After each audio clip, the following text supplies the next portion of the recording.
So hi everyone, thank you for joining today's webinar about learning about the security clearance process. Before we dive in, I just want to go over a few housekeeping items to share with you all. So the session will be recorded and we will send it out next week via email to all those who have registered for today's webinar. I encourage you, if you have questions, add them in the Q&A section in this chat and this webinar, and we plan on going over as many questions as possible at the end. So to start, my name is Chelsea Spakowski. I'm a senior recruiter and student engagement coordinator here at American Public University and American Military University. Joining me in facilitating today's conversation is my colleague, Jay Giles, who is a recruiter with our employer relations team here. We have a fantastic panel of experts for this webinar to provide their knowledge on what you need to know about the security clearance process. And before we deep dive, I just want to give them a chance to introduce themselves. So we'll go ahead and give it to our panelists here. I'll start. Big thanks to Chelsea and Jay for putting this all together. I am always surprised when people let me back on a webinar or back to an event. So I'm Katie Keller. I'm the content marketing manager at clearancejobs.com. We are an online sort of networking platform specific to candidates that have a security clearance, and then over 2,000 defense contractors and agencies that use us to find cleared talent. So while you have to have a security clearance to be eligible to make a free profile on our site, the other thing that we do is educate people in the security clearance process. Security and personnel security can be kind of like not a sexy subject. So we like to make it really fun and just try to inform people and just try to get them excited about national security careers. And so prior to joining the Clearance Jobs team, I was actually a recruiter. So I supported the Department of Defense and Intelligence Agency and staffing their programs. So thanks again for having me. Hello, everybody. My name is Marissa Maloney. I'm a Navy veteran, former Naval Intelligence Officer. I was also a security manager in the military. I'm currently a recruiter for a contracting company, defense contracting company, and I recruit for Intel analysts. Then I also have a side business where I do resumes for mostly top secret cleared candidates because they struggle with what to write under a resume. So my company is called Secret Scroll Consulting, and you can find me on LinkedIn. And I'm excited to be here. All right. Good afternoon, everybody. My name is Brad Harmeyer, and I'm currently a facility security officer with a company called Global Dimensions.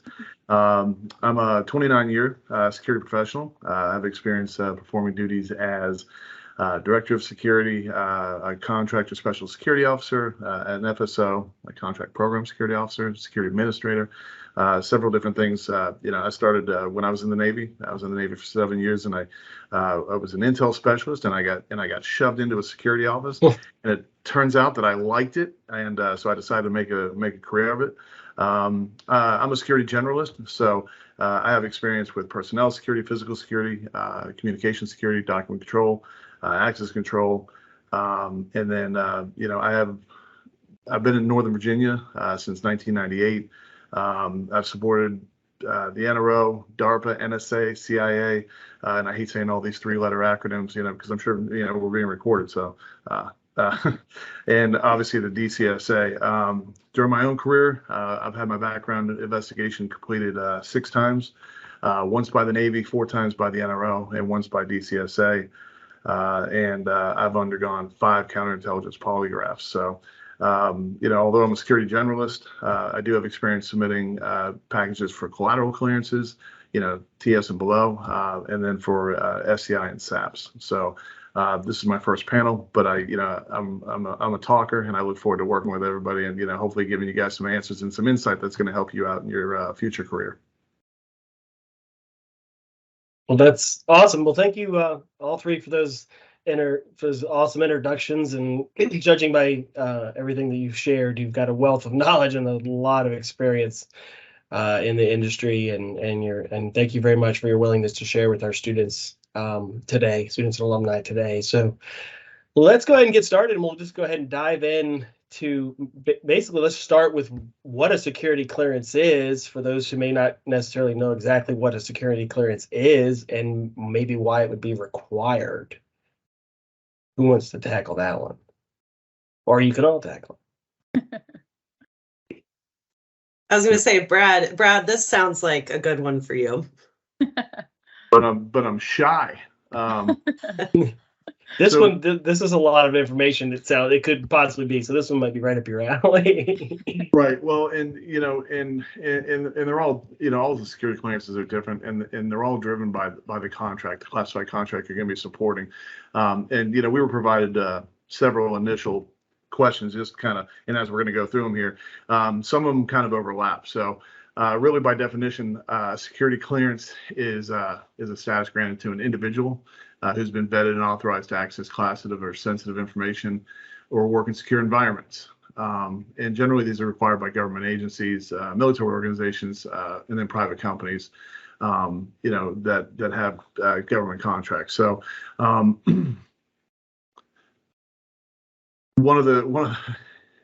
already thinking about one of the other questions about.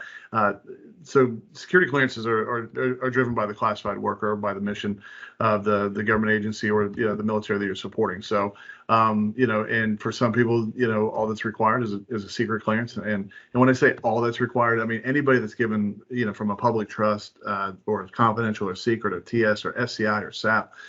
Those are all equally as important to me anyway. I mean, I think once you're a cleared individual, you sign a non-disclosure agreement, you're now part of that fraternity of people that are cleared or have been cleared. So, each and all clearances are related specifically to the job and the contract that you're going to be working. And I think that's what I'll say right now. The only other thing that I'll add is, folks are probably on this call more interested in like personnel security clearances, but there are also facility security clearances that contractors have. And yeah, I think we're going to talk about the different levels here shortly. Well, hey, let's go ahead and jump into it. That is my next question. So what are the different levels of security clearances? Well, I'll take that one. Yeah. Security clearances, they can be issued by different agencies. So like a DoD clearance is going to have some sort of equivalent to like a Department of Energy clearance, which has different levels. They go by letters as opposed to, a DOEQ or a DOEL. But the DoD, which issues more than 80% of all clearances, and most other agencies have 3 different levels. So there's confidential, secret, and top secret.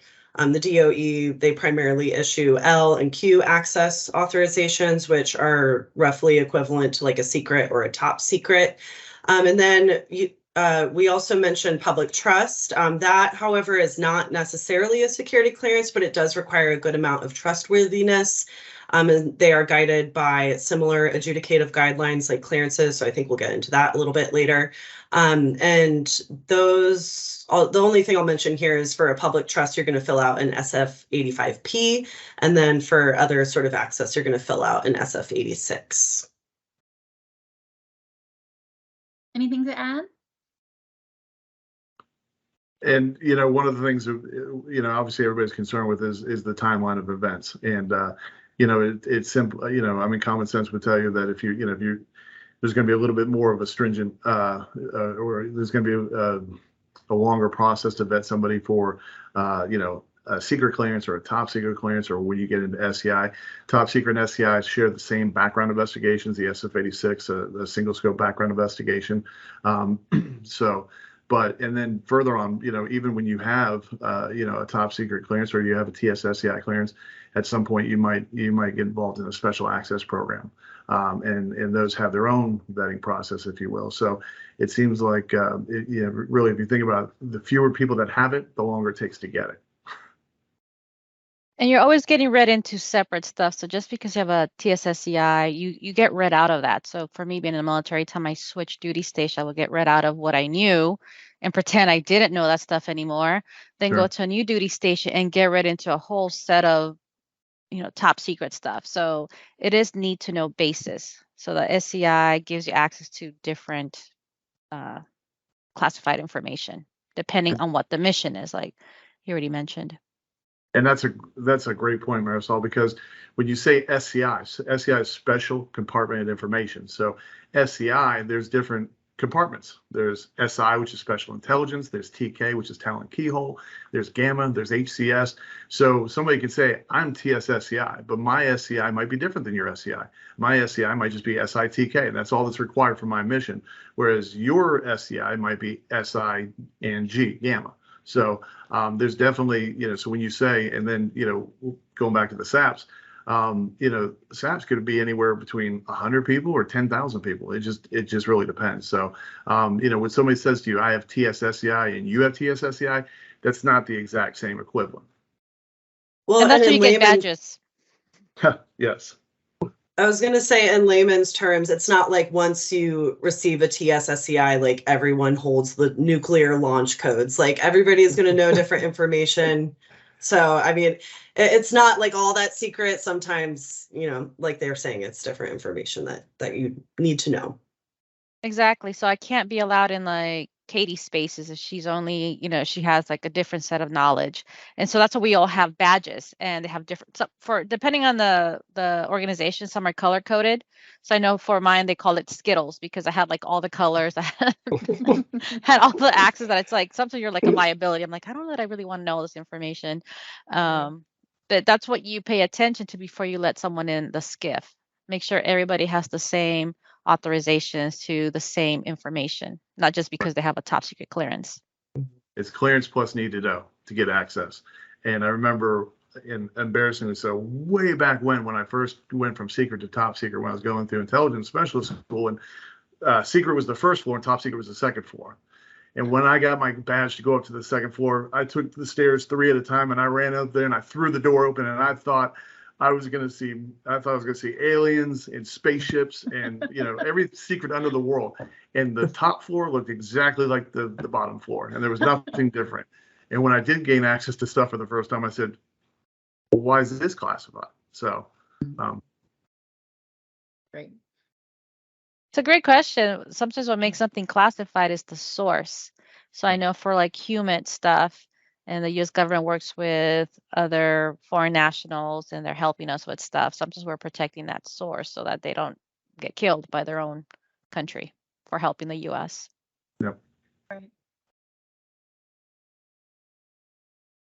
That's great information from all three of you in that specific little bit of topic there. I know we kind of touched on a little bit. I know you mentioned a couple of the forms, I think, in that process, just briefly there, or in the previous question. But let's dive into a little bit about. I know this is probably a very hot topic, and a lot of candidates may want to know this. Is like, what is the process to obtain a security clearance, and maybe how long does that take? Now, that may be a loaded question because how long does it take? Obviously, it could mean many different factors, but just, if you guys have some information on that and can cover a little bit about that topic.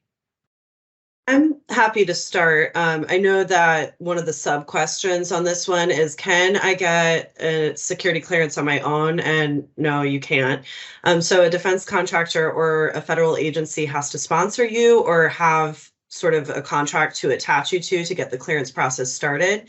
And clearance jobs, we recently released what the processing times are for the Department of Defense industry specific. And those are 137 days for a top secret and 102 days for a secret clearance. And so those are the averages for the fastest 90% of applicants. And I can, at the end of this, I'll drop a couple links in the chat for more on timelines. But like Jay said, it really just depends on your background. If you are squeaky clean, also if you're a younger applicant, you don't have a background that is going to take a ton of time to look into. If you're, squeaky clean, like I said, that's not to say if you do have a couple of issues, not a problem. People are graded on the whole person concept. So if you happen to do something when you're younger, time passed is a mitigation factor. If you sought out counseling for something, that's also a mitigation factor. But more on kind of generally on the process, and I'll let our other panelists kind of dive in on other topics. But first, you're going to apply to an organization, and if they deem you a good fit, and they have the bandwidth to sponsor you, you'll fill out the SF-85P for that public trust, or an SF-86. And then after submitting your application, background investigators are going to interview you. They'll interview your references. They'll follow up on anything sort of suspicious. And then, like I said, it's best to be very truthful here. And then following that, an adjudicator will grade you against the 13 adjudicative guidelines, and then they'll make a determination on whether to grant eligibility or issue a statement of reasons, which serves as a denial. So that's kind of generally the process. But like I said, if Brad or Marisol have anything to add. So as a contractor, really what it starts with is once you sign your offer letter, right? So I can't really do anything with you legally until you sign an offer letter. Just speaking for collateral clearances, we use DIS, Defense Information Security System. That's going to be changing to NBIS, the National Background Investigative System, I believe it is. The acronyms, they tend to blend together. But really that's where the process starts is you sign an offer letter. We have a position in mind. We have a contract that you're going to, a classified contract you're going to support, and that starts the paperwork. And for our part, for the companies that I've worked for, even during the interview process, for certain positions, we have either pre-screening questionnaires, some things that, when I support a DEA contract, even, we're talking about the whole person concept and the 13 guidelines, adjudicated guidelines, but for certain contracts, there's non-starters, so for a DEA contract that I supported, we had a simple 5 questions, and it was related to drug use. And if any one of those was answered yes, then you weren't unfortunately able to work on that contract. So that's a rare example, but for the most part, it starts with the sign offer letter. You get the paperwork. Every contract you're going to work on, or whether it's military, government, there's going to be an FSO or a security type person that's going to walk you through the process, initiate. I think we've come a long way. When I first started doing my clearances, it was all typewriter, right? And you make a mistake on a typewriter, and I know typewriters are a thing of the past. But then we moved on to something that was great called the Electronic Personnel Security Questionnaire. That was the EPSQ, and those were 3.5-inch floppies, and those were kind of cool because they had all the answers, and you could actually, run to make sure that people had completed the forms without even looking at the form.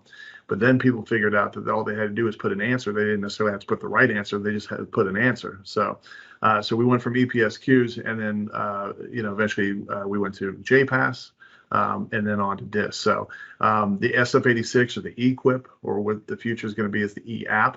They're all the same thing. I think the questions have gotten, I feel like there's more questions, but it's easier to complete now. It's definitely easier to complete than it was in the past. And, first and foremost is the honesty, right? And that's what it's not only the answers you give, but the fact that you were honest. And that really is the underlying, because you can have financial difficulties, you can have a DUI, you can have a lot of different things in your past. And an example I always use is there was a guy I cleared with the NRO back in 2002, and he used cocaine weekly for 13 years. Okay, so from 1975 to right around 1988, it was he was a habitual user, but at the time that he was submitted, he hadn't used it in 18 years. There was no record of, so it's one of those things where, when you hear that, you go, oh my gosh, you got a guy cleared that used, cocaine for 13 years. But again, it was something that was, the frequency and the recency, right? It had been in his past. So it's one of those things. It's much better for you when you're filling out your forms to disclose it than for them to come back and ask you about it. And, somebody, I'll end with, if you're being honest, you never have to remember what you said. So. Very true. Well, that's great. Yeah, that's a lot of, I guess the old saying is honesty is the best policy. Same here. So let's go ahead to the next one. And it's going to be probably a short one, but can the candidates speed up the security clearance process in any way? I don't want to hog the mic. I'll let you go, Marisol or Brad. Yeah. There are ways, though. I mean, just fill it out they give you, I think, like 30 days to start the application. So the sooner you fill it out, the quicker they can get it started. But some people drag their feet, or they missed a little window to register. So now they have to reinitiate that process. So you're only delaying that. So as soon as you get that link, get on it, start working on it, a few hours at a time, depending on how much information you have. Like I have, 20 years on mine. So I have to like go back.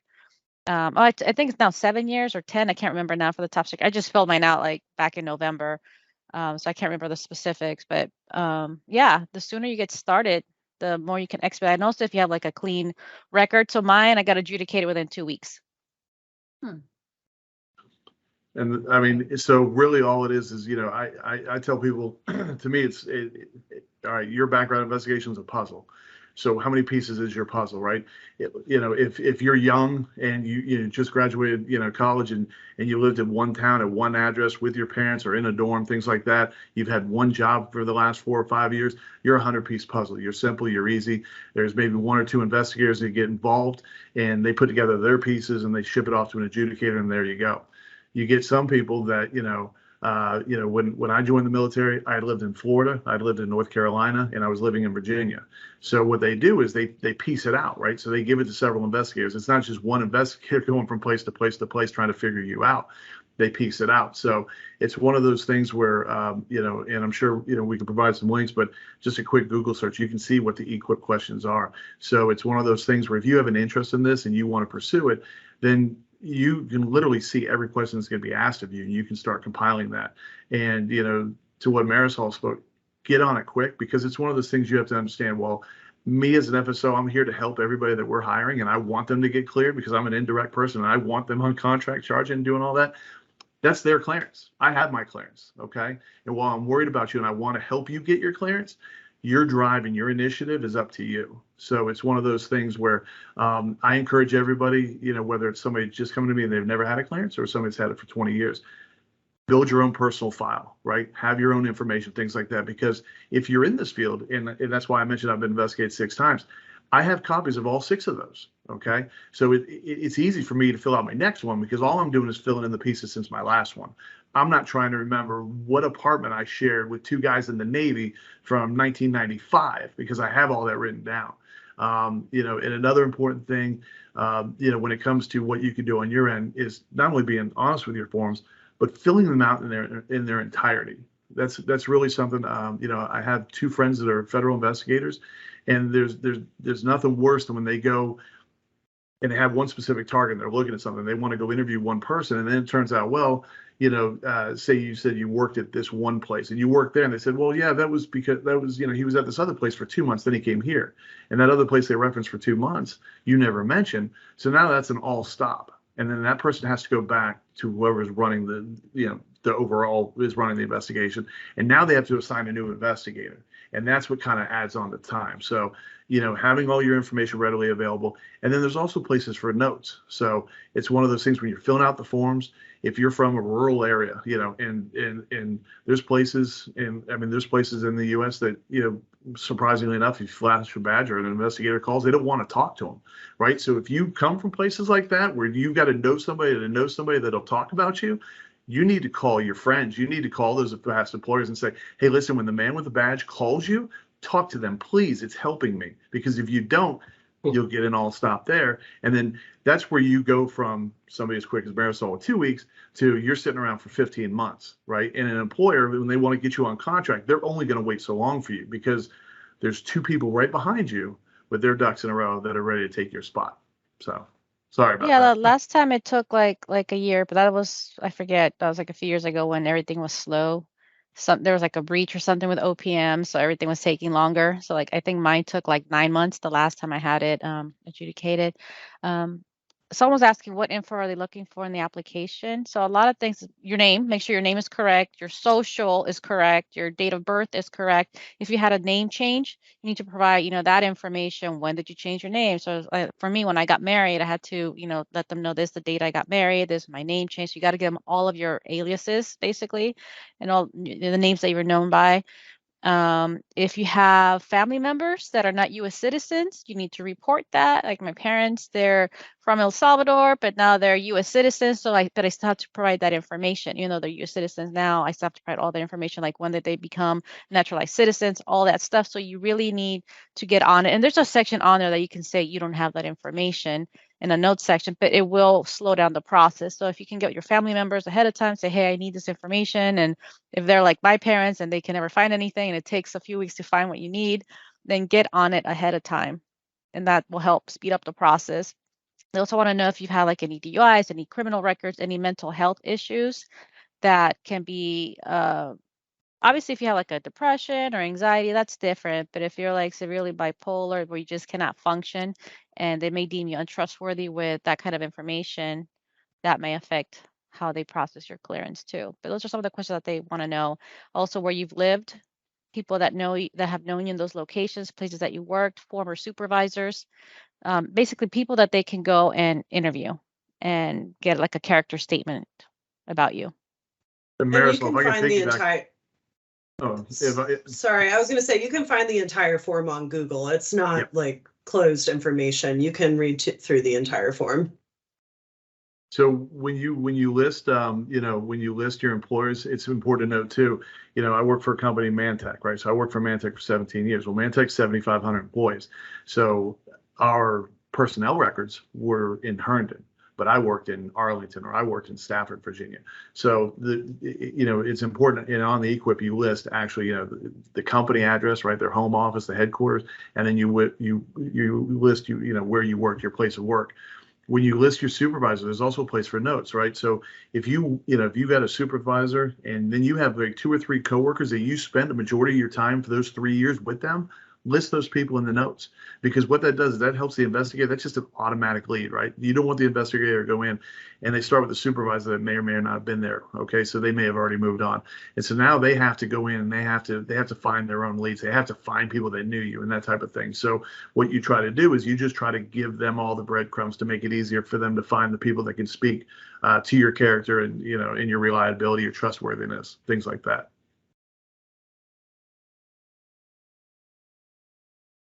Well, that's great. You guys basically just covered the whole next question already, which is kind of funny. Like you said, it would kind of bleed into the next topic or the next question in about preparing for the process. And it's good to know that anybody who's interested in the security clearance process can get access to the application. And like Katie said, it's open to review. Get it, review it, go over the questions so you're prepared. So you see, that's one huge way to get ready for the process. It's also a resource that's great. And I know Katie said she was going to share the resource about the processing times. And if you have any other resources, maybe like links that you want to share at the end, that would be great. If you have any that you want to talk about now, you could, or if you just want to share those at the end, that would be great for our candidates. I'll throw something else out there, Jay. One of the things too that my investigator friends have told me is the investigators are signed by zip code. Okay, so you can't just think that if you've got an investigator. So one of my friends, he's down here in Stafford. So in Northern Virginia, you have Stafford County, you have Prince William County, and you have Fairfax County, and he's assigned zip codes in all 3 counties. So that doesn't mean he does it for all 3 counties. He does it within the zip codes, and they are very territorial. So if I live in one area of Stafford and I put that zip code, then he's my investigator. If I work in another part of Stafford and has a different zip code, that's another investigator. So again, when we go back to how many pieces are there in your puzzle, you look at it and go, oh, it's super simple. I live here in Stafford. I work here in Stafford. I went to school here in Stafford, but it could be 3 different zip codes, and that's 3 different investigators. So when you're filling out your forms, this goes back to the accuracy. Make sure, Google it, look it up. I mean, it's one of those things where the information, your application, your eQuip is only as good as the information you put in it. And if you rush through it, more to Marisol's point with getting on it, if you rush through it and you don't give the complete information, then you're going to have delays, right? And I do, and I get people, all the time that say, I have no idea why it's taking this long. Well, it's taking that long because you didn't provide all the necessary information that you should have. So it's one of those things where, again, and that goes back to, it's your clearance, right? So, be thorough, provide as much information as you can. And the investigators like that. I mean, and these guys have both told me they get certain cases and they see this extra information. They see everything is spelled out in triplicate, and they're like, this is a person I'm going to knock. This is a person I'm going to be able to get through kind of quick. So it's really important to make sure that, again, the information you're putting in is accurate. So, because if something's wrong, then they stop. And once they stop, that starts adding days onto your investigation. The other sort of tactical tip that I'll add here, just in terms of accuracy of your form, even remembering addresses far back, if you do move a lot, look at your Amazon, see what your different addresses are there. So that's kind of like a tactical look at those sort of systems that house that information that you have on hand. And then the only thing, I didn't want to forget this, just as Brad was talking about, background investigators, that is like a really great way to break into this industry, just because they are hiring everywhere. And, if it does require a clearance, you can also go the Govy route and apply directly to DCSA, but there are contractors, contract background investigation positions available as well. So that's a really great stepping stone to get into this industry. It's funny, I was in a building, one of my offices for about 12 years in Arlington. There was on another floor was background investigators. And I always knew when I was on the elevator with a bunch of background investigators, because they were the most casual, chill people you ever saw. And they were either 24 and below or 65 and above, right? And it was really, you get this elevator with, 365 and up and 225 and below, and they're intermingling, chatting and complaining about this and that, and they're traveling, so that is a great way, and for security, I would say there's no kid sitting right now as a junior in high school or as a sophomore in college going, man, I can't wait to be an FSO when I graduate. Right. A lot of these are through either access control, entry level jobs, things like that. Security, baton and a nightstick type positions that just get you in the door and get you your secret, and then people move on from there. Well, great. I appreciate that little tip for our students here, because we work with tons of employers who have those background investigator jobs, and they have hundreds of them. So that's a great way to get into the door here. So I know one of our students asked this in the chat, so I'm just going to kind of put it into this question as well. But what are the types of things that can prevent someone from receiving a security clearance, or what would disqualify them? I know we kind of touched on a few things, but. Well, so the adjudicative guidelines, seriously go through those and make an honest sort of determination on how you would do against them. But adjudicators, we did mention the whole person concept. So things like smoking pot in college aren't necessarily a cause for security clearance denial. We talked about the guy who did cocaine for 18 years. Financial issues is the #1 cause for denial, like year after year. So make sure that you pull your credit report, make sure you get your debts in order and you start making payments. Really, adjudicators are looking at a pattern of bad behavior, recency, and if you are affected by a few of the adjudicative guidelines, like if you just have financial issues, but you're kind of working on them, you might be more inclined to obtain access. But lying is another big factor in clearance denials or revocation cases. And then the other resource I did want to note here is our blog, clearancejobsblog.com. You can peruse through thousands of denials and cases, and also appeals. So where people were denied a security clearance and then where they appealed and were successful in obtaining access. So Clearance Jobs Blog is another really great resource for live scenarios that you can kind of learn from. And I'll just throw it out there, since we've mentioned a couple of times, really, and this is an easy search, the 13 guidelines, it's A through M, and I'll run through them real quick. It's, and then when I say this, when you go to fill out your security paperwork, you'll notice that there's sections and questions that relate pretty much to each one of these. So #1 is allegiance to the United States. #2 is foreign influence. #3 is foreign preference. #4 is sexual behavior. #5 is personal conduct. #6 is financial considerations. #7 is alcohol consumption. #8 is drug involvement and substance misuse. #9 is psychological conditions. #10 is criminal conduct. Number 11 is handling protected information, and number 12 is outside activities. And number 13, and this is something that's come a long way, and this is when I talked about some of the questions that have changed, is use of information technology. As it's more prevalent in our everyday lives and in our daily jobs, then there's more questions. So those are the quick 13 right off the top.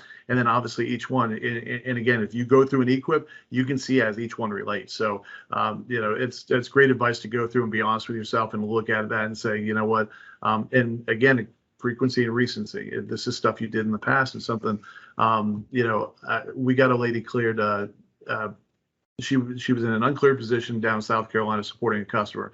And there was about 15 people that were uncleared and about 100 that were cleared. And all of a sudden the customer said, you know what, everybody, regardless of what you're doing on this contract, you have to get cleared.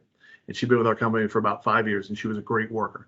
And immediately her interim was denied because she had some financial difficulties. She had about 13 accounts, right? So you hear 13 accounts she had, but there were various stages of collection, right? So if some she owed $200, and I think the biggest one was like $3,800.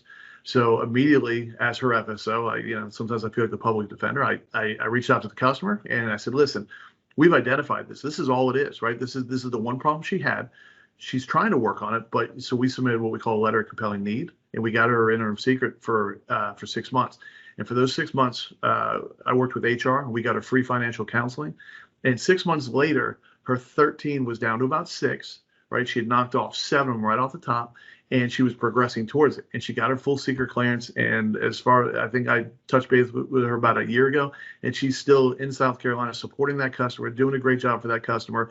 And it wasn't the end of the world. And this was a woman that, at the time where her interim was denied, she immediately just threw her hands up. She said, I guess I got to look for work. So it is one of those things where, if you're open and honest, and this is what the investigators tell me, is just be honest. That way you can't adjudicate yourself. Okay. So put your information out there, and put everything out there, and then let them decide. And remember that, this isn't a resume. This isn't something, your supervisor, your hiring manager, they're not going to see this information. This is information that passes through the FSO, the security shop, and goes to the government. And this is between you and the government. And when you do have issues, they go directly for you for that additional information. They're not going to call me up and have a cup of coffee and tell me about your problems and say, hey, get their paperwork to me. They send that direct to you. And, and again, promptness. If you get something like that, they want further information, return it as quickly as possible. Okay. That's really the key there.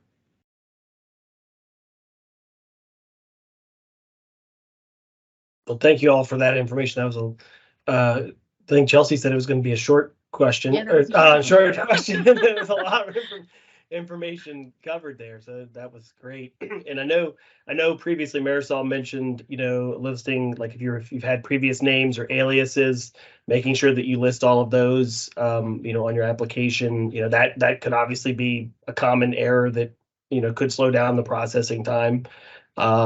So making sure you disclose all of that, go back through that. But do you have any other, is there any other, like common errors that potentially could happen other than, like we've talked about, like being honest and making sure you just, you disclose all of your, like, your correct addresses and things like that. And, but is there anything other common errors that you see happen that could prevent the process? I will say know who your contact is, really communicate with, Brad, if Brad is the FSO of the company that's sponsoring your clearance. Keep that communication consistent, but also be really patient. Don't knock down their door. If you keep consistent communication to make sure that you're not slipping through the cracks with keeping that patience, that sometimes the process just takes what it takes. That would be my advice.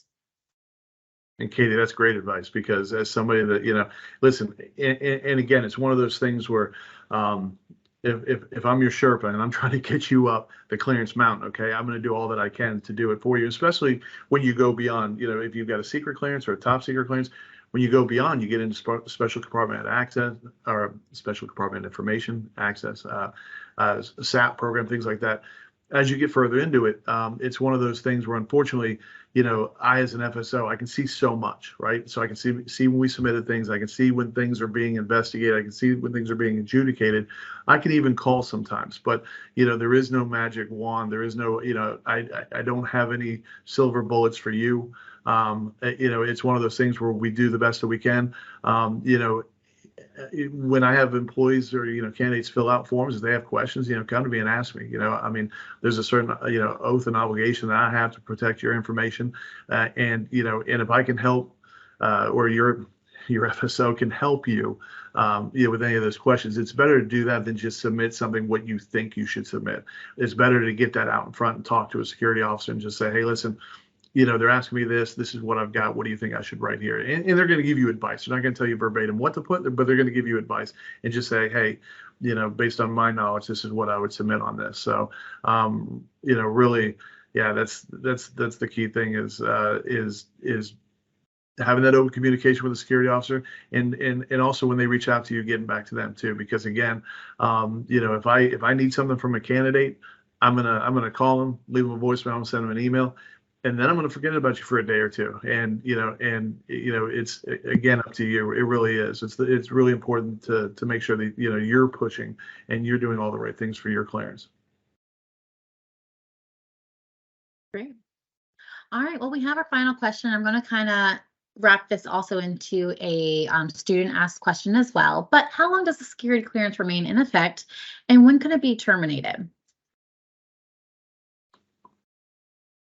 Brad, I'll let you go on this one because you're our personnel security guru. I'm actually not. It's funny. I have all the security disciplines. I feel like I joke when I say that. So obviously, when you get and this is where I'm starting to learn. Because we're evolving from every 5 years. It used to be every 5 years you get your background investigation for a top secret clearance, and then every 10 years for a secret clearance. And it's now evolving to what they call continuous evaluation, continuous vetting. But initially, when you get that initial single scope background investigation for a top secret, or your investigation for a secret, your clearance then, as long as somebody's holding you, the key is somebody holding you. It used to be in the old system in JPass, if you were debriefed and a company's no longer holding you, at 2 years, you would go into archive. And once you go into archive, then you start from scratch. And it doesn't matter if your investigation was 2 years and 1 day old, whatever it was. As soon as you went into archive, you were done. And they could remove you from archive. You could still see the other things, but then you'd have to start again. So, from your initial, when you get, your TS or your TS or your secret, I think they're changing. I can't remember. I think they're changing secret. It was 10. I think everybody's going to be 5 now. Is that, Katie, does that make sense? I've been hearing, it has been kind of the wild, wild west, just because as we're going through Trusted Workforce 2.0, everybody's kind of getting information trickled in. And I've heard 2 years is really the magic number that everybody should be operating on just to be safe. So. And the other thing too with this continual evaluation, and the reason they went to this, and it makes sense, because what they're doing is, they're getting real-time information. So, in the past, I've had situations where, I had a guy, he's saying in the year 2000, he got his TS clearance, and it was based, so his clearance was good his investigation was good for 5 years. Well, what happened was he got his TS in 2000, but in 2001, he got a DUI. He never told me. He never reported it. Mm-hmm. So in 2005, when we go to put in his paperwork, he didn't put it on there, right? And he thought, man, it's been 4 years, but it's there, right? Mm-hmm. And so then it comes up. So now we have a twofold issue. We have an issue that he never reported in 2001 when he should have. And then again, he omitted it in 2005 when he was back up for his paperwork.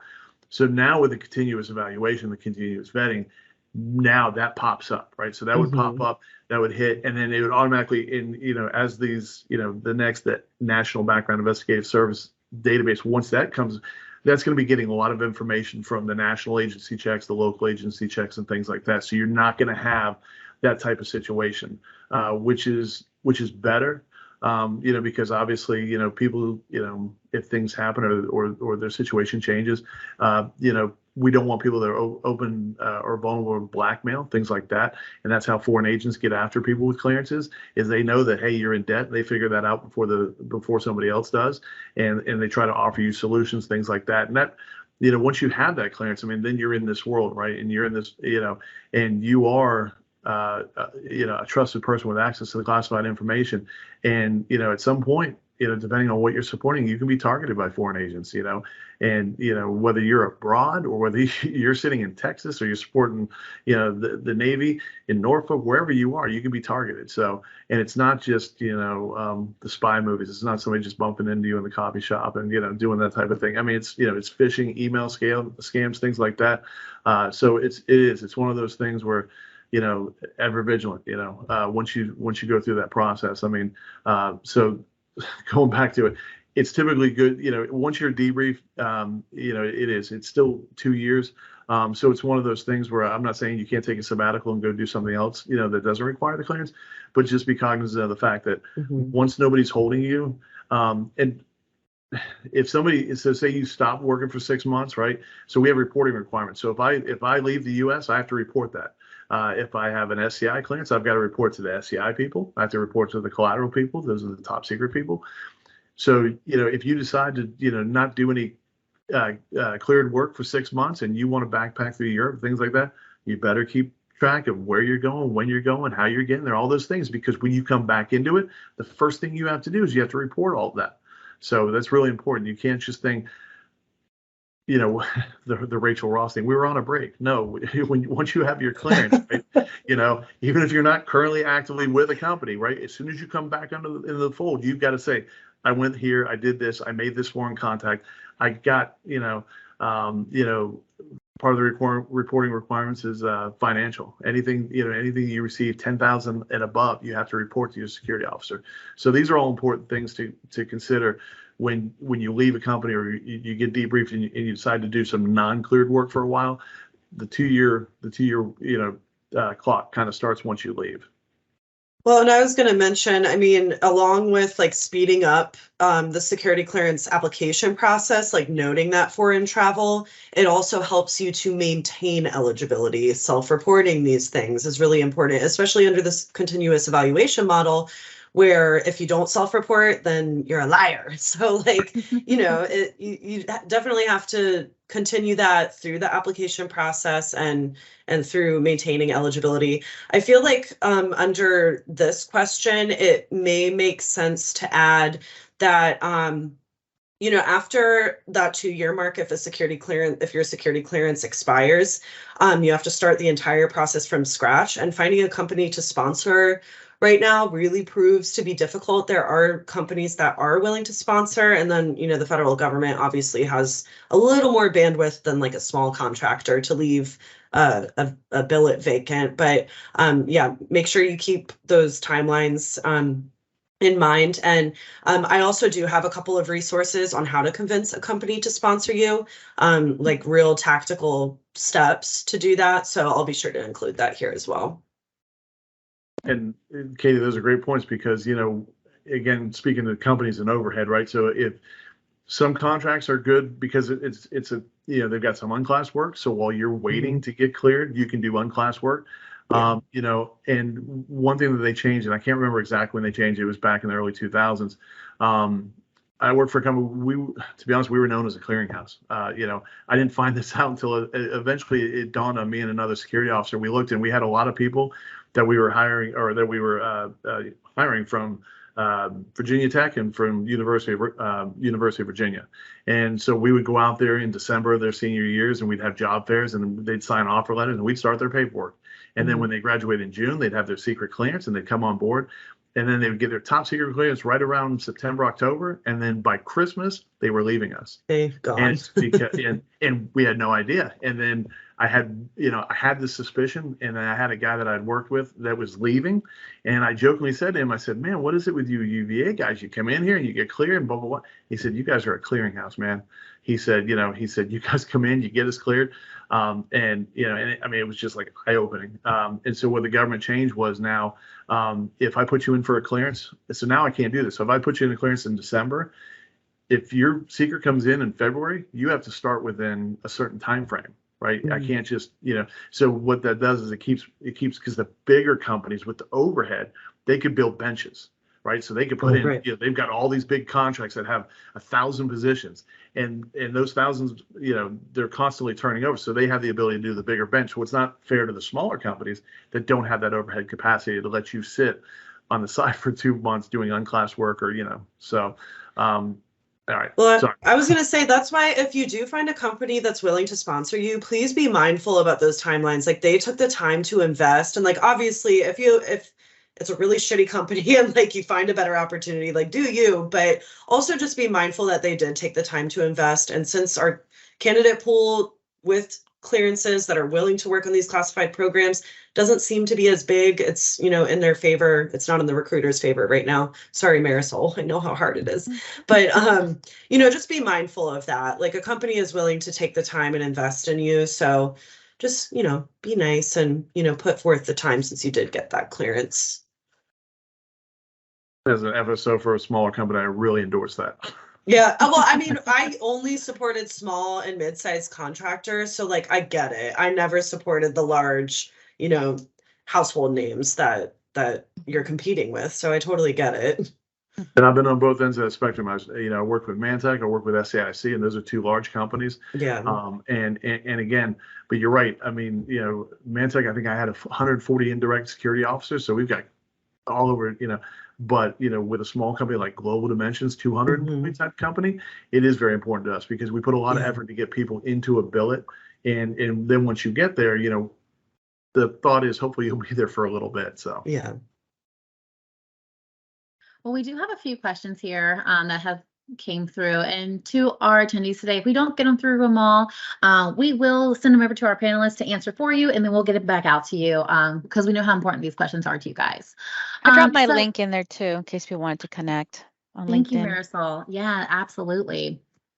So I'm just going to start from the top of the list from when they came in. We had someone ask, is the line of clearances the classified designation? In other words, is there a large group of FOUO, LES, SBU material that does not require any formal clearances? Is that? I mean, it depends on the program, I guess. I'm not sure if that answers that question, but. You don't need a clearance for official use only, FOUO. Same thing with CUI. I don't believe there's a requirement for CUI, but again, it depends on, but even, if you're supporting a contract that has sensitive information, there's going to be some threshold. Most companies, or a lot of the companies that, especially the bigger companies, they do their own just background check anyway. So, because they want to make sure that, if it is a sensitive but unclassified program, that they're putting, trustworthy people in those positions. So, again, any position you apply for that requires some level of vetting, then the hiring manager or the recruiter, I work with my recruiters every day. I'm always doing clearance verifications, talking to them. So, the recruiter may know because, you get very informed recruiters like Marisol, and, and they can help you out. I mean, ask the questions so that way they're, in advance. Great. We kind of touched on this, but just to reiterate it for them, what is the longest time the actual processing time can take? I've seen people go over 2 years. Yeah, I was going to say, I've seen it, especially with the backlog. I mean, it was taking a long time, but I mean, it really depends on your background. And it depends on like we said, how many piece puzzle, right? So it depends on a myriad of factors. It's not only how complex your background is, it's also the contract you're supporting, right? So there's definitely contracts. There's a certain agency that has contracts that they use an expedited clearance process, and that's driven by the contract. It has nothing to do. But I worked with a company out in New Mexico, and they would guarantee, I think it was $3,750 for an expedited clearance, and they would wrap up the investigation in 30 days. But that was for certain contracts that had to be authorized. That's not just for the. So again, it just really depends on the complexity, the level of clearance. But I have seen people go over 2 years. When you get into polygraphs, I support a contract where one lady had to go through 6 polygraphs before she got approved, and that's crazy. That's crazy. But she stuck through it. She got the position, and again, I mean, it was just one of those things. So, anything worth doing is worth doing, right. So just stick through it, have patience, And hopefully you're either in an overhead position or a position where you can do work on the contract until it comes in. So I did not want to forget, because Brad, you just reminded me of it. So it also depends, like agencies have their own suitability guidelines, which are kind of separate from the security clearance process. So usually what I've seen is that law enforcement agencies have really strict suitability requirements. And that doesn't mean that you are necessarily denied a clearance. You were just denied the position due to their own suitability requirements. So Right. again, you can still apply for a clearance or a clearance job elsewhere, but you could have been denied based on those suitability requirements. Like that DEA clearance that we asked for, or some contracts, some of it's foreign allegiance, you know, if you have foreign born relatives or you own property in foreign countries, things like that.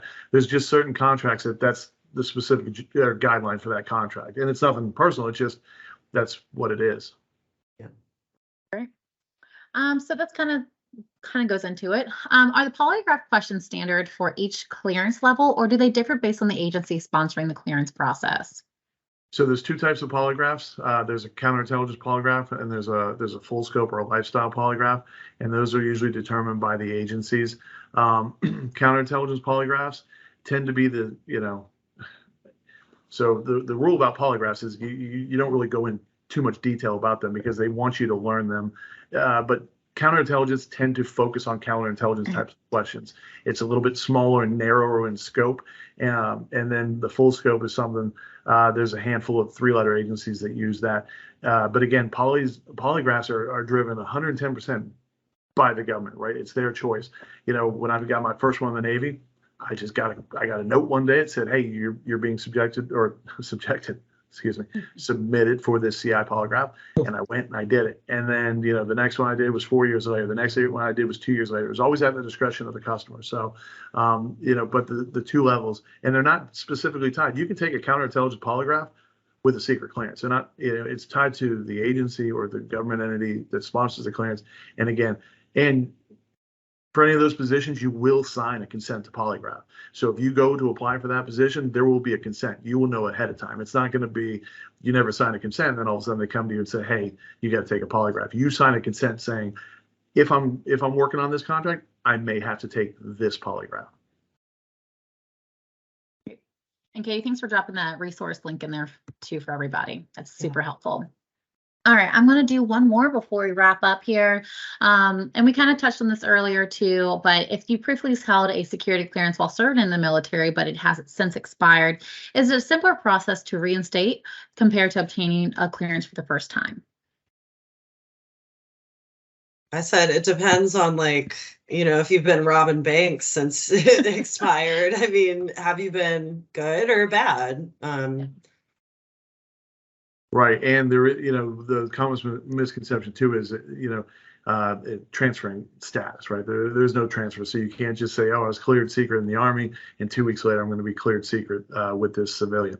Obviously, if you have the eligibility, and it's a little bit different. It used to be when you went from one contractor to another, we literally had to provide what we call the term 562, and basically it was me providing a letter to the next company saying, they're not mine, they're yours now. And so you had this delay. But the nice thing about that was it made sure that you left your previous employer in good standing, right? Because, you know, you returned all your stuff, you turned in your badges, did all those things. Otherwise, my 562 to your next company could take a little bit longer. But now, as long as you have eligibility, people can, you know, if you're clear with one company and I'm bringing you on board, I can pick you up once you sign that offer letter, and we can both hold you simultaneously, that type of thing. So. Awesome. Well, thank you, all three of you. This has been tremendously helpful. I know I've learned quite a few things that I did not know before. So I'm sure our attendees today have here too. So, and if anybody, again, with those questions, we will get you guys the answers out. So thank you for submitting those for us. And again, thank you both, all three of you guys, for attending today's webinar. I hope everybody has a rest of your day. Good day. Bye. Thanks, Thank everybody. you all. Bye, everyone. Thank you all again for